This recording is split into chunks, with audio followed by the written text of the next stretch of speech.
What if I told you that there were motocross shows at Kings Island one weekend, not that long ago, right there on International Street?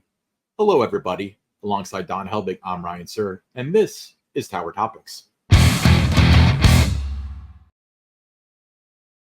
Tower Topics is a podcast by Kings Island fans for Kings Island fans because that's who we are and that's who we care about. Yeah, so this was one of my favorite events. You and I worked together on it from the fan site and PR guy perspective back when that was a thing. So high-fiving throws were abound when the ASA Action Sports World Tour, one of the industry's oldest and most elite action sports circuits, made a stop at Kings Island for 2 days of intense competition, May 23rd to the 24th, 2009. I remember a sizzle video we worked together that said almost that exact thing. But right. This is Knievel was the year before that same weekend, right? Yeah, it was Memorial Day weekend. Robbie Knievel, did his jump in 2008.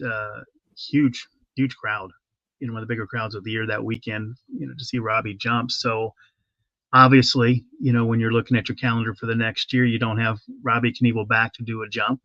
So you have to have something to replace that attendance, what's going to bring people in so you don't get into a hole going into the summer season. So this event was an opportunity for the park to bring in. It was an international event, very popular. We thought it would sell a lot of tickets, not just have season pass visit, but sell a lot of tickets, get people to come from, outside the backyard of the park. We were looking at, would people come from like Pittsburgh, Chicago, Detroit, Atlanta, all kinds of places. Would they come specifically to see this event? And boy, Ryan, did they? They did. I actually, it was funny because I was going through these photos. These are old photos that I actually took. So this shows that I used to have talent, but Dane and I joined you on that little ledge outside of the windows of the International Restaurant. We weren't on the roof. It was almost like that little deck thing. Yeah, you climbed out the window and got out there.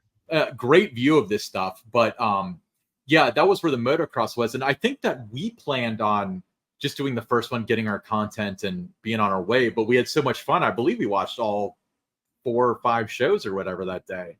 Yeah, you were up there pretty much all day with me. And I remember you guys were getting some phenomenal video, great photos. And some of the best photos I took doing photography for Kings Island was of this event. I had one of the guys was, jumping in the Eiffel Tower was in the backdrop as he was doing a flip. And that was one of my favorite photos that I did. And but yeah, I mean, it was a spectacle. It certainly was. And for those of you who are listening to the podcast, I'm showing photos of this stuff. So you should probably pull over now and pull up YouTube, search for Tower Topics. But the photo right now is a guy on a motorbike, and he's got to be about 50 feet in the air or so, barely on the bike. You can see the massive crowd on International Street. And from the perspective, I mean, this is kind of a forced perspective situation, but it looks like he's about to jump over the Eiffel Tower. Oh yeah, that's what made these photos so incredible. But yeah, it was the 4th stop on the 2009 tour. It featured the world's top X Game pros in skateboard, BMX, freestyle, motocross. But I think we can all agree freestyle motocross is what won that day, won that weekend. That was so cool. Oh yeah, no question about that. That was, I mean, it's spectacular. Yeah, and then athletes were able to gain valuable ranking points necessary for qualification into ASA Entertainment's season-ending Action Sports World Championship. And that language is so familiar because that you had the commentator on the video that I made for you say those exact words, the valuable points. I remember that. This is 15 years ago. And I remember that distinctly. Yeah, so a bunch of backflips and stuff. As part of this action-packed event, Crooked X took to the stage May 23rd and Collective Soul May 24th for a full concert featuring their latest and greatest hits. I do remember that as well. Was I want to say the concerts were free? Concerts were free, yeah. So if you had park admission, you got the concert. There was a bonus to go with this event. So it was a full day. You didn't have to ride any rides or anything to have a great day at Kings Island that weekend. Yeah, it was a lot like the Robbie Knievel weekend. I certainly didn't ride anything that weekend, but that was one of my favorite days at the park, and my thousands of visits at this point. But this one, so cool. This is a photo by Dane Thomas of KICentral.com. And, it certainly looks like this dude's going to land on his bike on his back, which would not be good, but nobody got hurt, right? Yeah, nobody got hurt. No. Yeah. So these were televised nationally on a variety of networks, including CBS Sports, Spike versus Fox Sportsnet, and Fuel TV. And then it was broadcast, to 180 countries around the world, right? Yeah, 180 different countries. Now, this was a huge deal. I had to work and collaborate with, they had their own PR team and everything too that was handling a lot of the production in the park in terms of, setting up the feeds and that. Yeah. I was leading up to it. A lot of the guys would come in and, I would take them around to the different TV stations. We got them in studio for interviews to promote the event. The media came out to the park for morning live shots to talk to them and watch them do some practice runs. And, it was really, when you're a PR person, you want something like this to work with. You get handed something. This is where you really get to see how good you are as a PR person, because, okay, this event's coming to Kings Island. Here's the people that you have. These are known people in that industry. So if you follow those sports, well-known names. So you got these people. What are you going to do with them? So we were able to get, the television stations, whether it was in studio or coming to Kings Island from Cincinnati, Dayton, Columbus, Indianapolis, Louisville, so it was, just a lot of really great coverage for it. Then you had, the 180 different countries seeing it. It was a great opportunity because of the visuals, this being on International Street, and you got the backdrop of the Eiffel Tower, the Royal Fountain, you've got the roller coasters in the background. So it was a tremendous showcase for the park, to show, the different things that there were to see and do. There were some different things that they would drop in during the broadcast of them riding some of the rides. Like Diamondback was new that year, so we made sure that we got them on Diamondback to help promote that ride. So just a lot of fun, a lot of work, but we're talking, 17, 18-hour days, those 3 days at Memorial Day weekend. But it was so rewarding. And, and that view, you were up there with me with Dane Thomas and that, looking down at the crowd, but to see how the guests visiting Kings Island that weekend, how they enjoyed this event, that just made it really, fun, rewarding, and just seeing that we put a lot of smiles and memories, there for people. Yeah, absolutely. Again, one of my fondest memories, and again, thanks for inviting me up on the roof, I guess. But Ryan, I was thinking back about this the last couple of weeks. Mm-hmm. I've had a lot of time idle where, because of some of the things I was going through with some surgeries and that, where I've been, just having to sit on a couch and that, but just thinking about some of the things that you and I did collaborating together when you were very involved with KI Central. And, we had a lot of fun, didn't we? We, our synergy was impeccable. And it was funny because we were both so successful at what we did that we clashed with each other as a result of it. So, I mean, think of it this way. I would say the biggest friction you and I ever had was over the Son of Beast stuff when it was SBNO for those years, because people would post on KIC saying like, I heard that it's going to open next year and they're already working in there. And then the news was on it and they were calling you at 5 o'clock in the morning. Like, we want to be the first to have the story. And you're like, call me like, you son of a, why are these people saying, and I was, I can't stop them. I think one of my consistent lines that I always told you was, what part of it's not opening and no decision has been made, or these people not understanding? The thing is, you would think that I was the one saying this. I understood that. And personally, I don't like Son of Beast. I didn't care. But these people, you'd have people online, and it's the internet's gonna internet, and it's always been the same. Where it's like, but nobody, Ryan, had more fun, I think, doing what each of us were doing at that time, that period of our lives. You with KI Central, me with Kings Island. I don't think anybody had more fun than you and I did. In 2007 to say 2015, 16, whatever it was.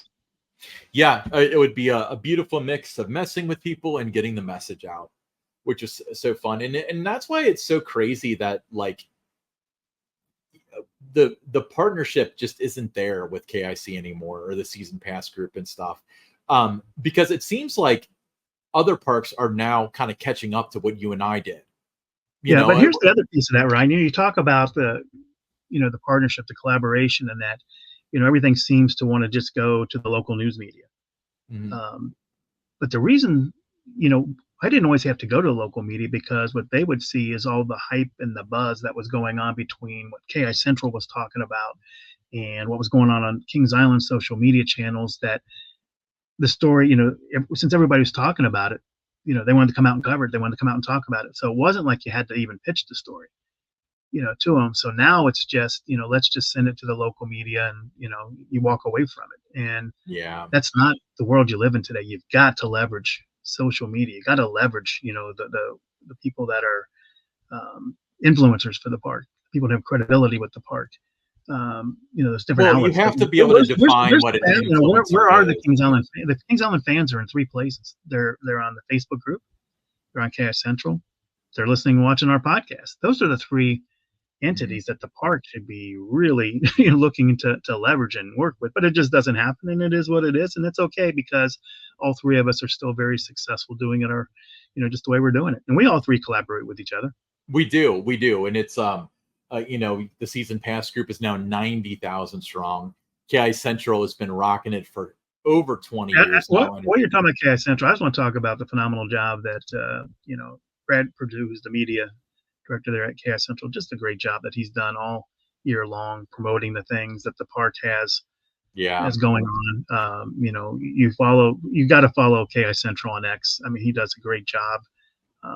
Some of the best content you're going to find about Kings Island, and the little things that nobody knows about, whether it's new merchandise, new menu items, things like that. Brad's done just a terrific job. He has, and I remember there was a while there. Now I'm just used to it, but because I ran the social media for the first decade, and it really was very successful in the early days of social media. But I never really thought to say, there's a lot of buzz around the new haunt lanterns. You can see the discussion here. I wish I had thought to do that, but he thought of that. He does it all the time now, and he does a really great job. But I mean, but the one thing that really comes to mind for our collaboration, though, was with the Banshee announcement. You guys were putting up teasers. We were reporting them on KIC. The thread was decoding 2014. Based off, by the way, full disclosure, Brad Meltzer's decoded on the History Channel. That's how I came up with that name. But but so on the eve of the announcement, maybe 2 days before, Yahoo, back when it was relevant, linked to it saying fans of Kings Island are abuzz about a park announcement coming soon as they try to decode what's new for 2014. And they linked to KIC for it, to that particular thread. So KIC got this huge boost, and the park got their messaging out. And I mean, it was such a win-win, it's whatever. Don, tell me about t-shirts. T-shirts, yes. Tower Topics, as a brand, as an entity, has t-shirts. They come in a Carolina blue. You can get them in any size that you want. They're just $22. It includes shipping. And if you're interested in one, just send us a message on our X, which is Tower_Topics. We'll send you a QR code once the transaction goes through. It's just a matter of days before you get your shirt. You're going to love it. Very comfortable. We're seeing a lot of these around, and it's really nice that to see that fans of the show, are getting the shirts and enjoying wearing them. Yeah, $22 including shipping, so it's a great deal. We love to see those around. Your stories right after this.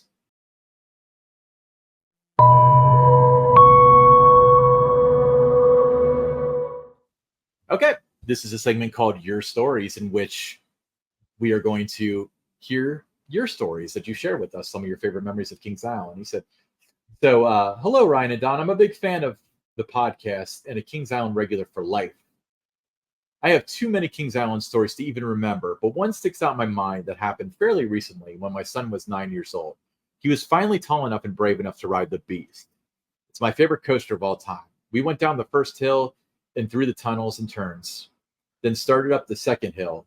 I turned to him and said, "Oh, I didn't tell you there's a second hill." The look on his face was priceless. Making memories with my kids at KI is truly one of the highlights of my life. We are so lucky to call this place our home park. Maybe we'll see you there sometime. Well, we hope we see you there sometime. And I love this kind of story of the first ride with the kid or the grandkid or whatever, making this a generational thing. That's the thing about, and we've talked about this many times, is just the memories that you make there. I mean, it's been 52 years since my first visit in 1972, and I still have just vivid memories of that visit. So, Kings Island, it means, a lot to literally, millions of people. And we want to hear your stories. And what you can do is you can send us your Kings Island stories. You can email them to me at donhelbig@themeparksbydon.com. Include KI story for TT in the subject line, so I, know what to look for. And we're really excited about this new segment that we're going to do in each and every episode. And as we say at the top of every show, this is a podcast, for Kings Island fans. So we want to hear from you. Yeah, absolutely. We'd love to hear your stories. It's Don Helbig at themeparksbydon.com. We'll be right back with the listener questions.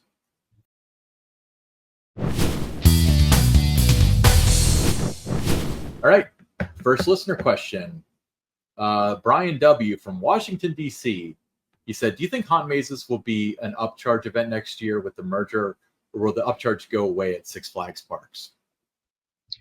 It's a great question. It's something that I'm sure they're talking about, taking a hard look at. It's hard to take away something, though, from the legacy Six Flags parks that you've been doing. It's a revenue stream.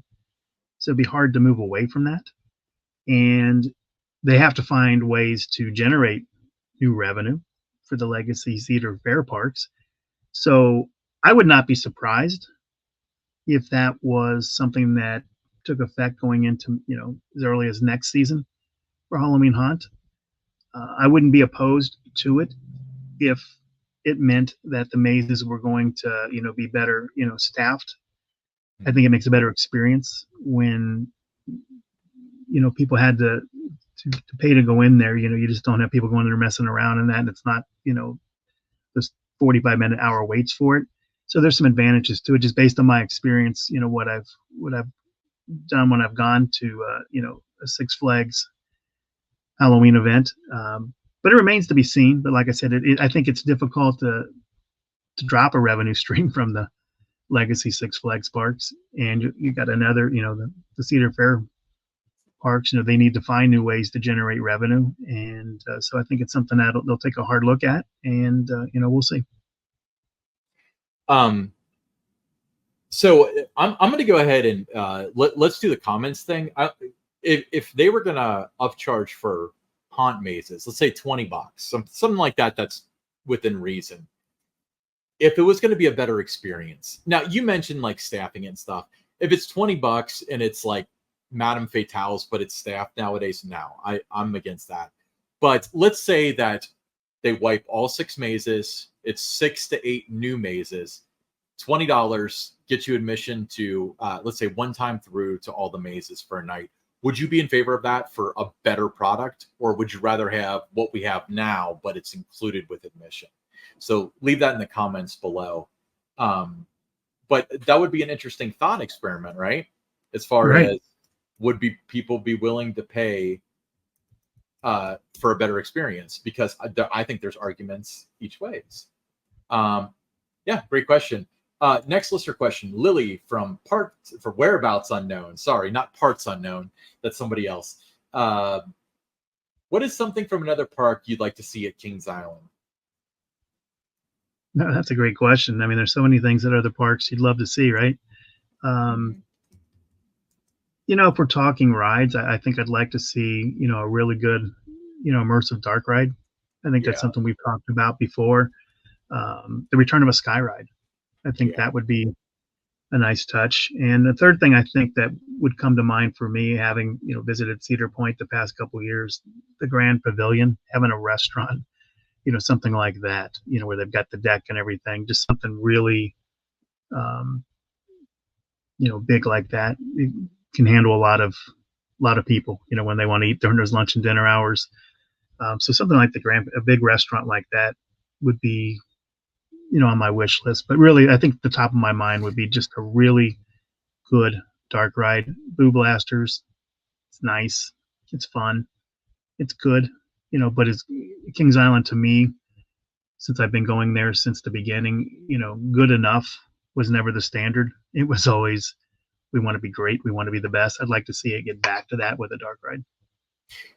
So let me, first of all, Lily, to answer your question, because I'm about to go off on a tangent here, something like Big Bear Mountain, I'd love to see a Kings Island mock extreme spinners up on my list. Yes. Number one thing for me is a quality dark ride is what I'd love to see. But so you mentioned something like the Grand Pavilion. My mind keeps on going to, we don't need that because we have the Fest House. But the only thing I can think of that would be like awesome for the Grand Pavilion, because we don't really have like the shorefront like Cedar Point does. But what if they demolished the International Restaurant and made that the front gate? So it's a beautiful front gate. It's modernized. It's got the decks. You can go on the roof. You get that view of International Street from the deck. I think that would be awesome, don't you? That's where I would put it. I would definitely redo the front gate, and I think that would, oh my God, it would be outstanding, Ryan, if we were able to go out on the deck and just enjoy International Street, especially at night. Mm-hmm. Winterfest would be another, up there to eat during Winterfest. I think that would be really good. Now, what's going to happen though, by putting in that location, I think though that would be a potential red flag. Is one of the reasons why International Street or International Restaurant was never as successful as everything about it, should have been, is location. Everything's about location. So when you come into Kings Island, you're not back at the front gate until you're ready to leave for the most part. So if you get hungry, you're ready to eat, and you're in Rivertown or you're in Coney Mall, you're going to go to Coney Barbecue. You're going to go to the brew house. A lot of people we're just not going to walk back up at the front gate. And that's what happened. Okay. I don't disagree, but the International Restaurant is also hard to find. It's still hard to find. Well, yeah, because it doesn't stand out. But if there's a deck with people on it and stuff, and it's very then it'll draw more open. attention. Correct. So and if you're coming in and it's just this big, like you said, just big grand entrance, I think coming into the park, then there's gonna be more aware, and then you're gonna, make a note that you want to come back up there for lunch or dinner. Yeah, that would help. But I think that would be the spot to do it. And if they made it anything close to the level that the Grand Pavilion is, that would be a home run for Kings Island and its guests. I completely agree. So Lily, sorry about the tangent. I hope we answered your question. Hey, I'm Ryan Sir, along with Don Helbig, and this is Tower Topics.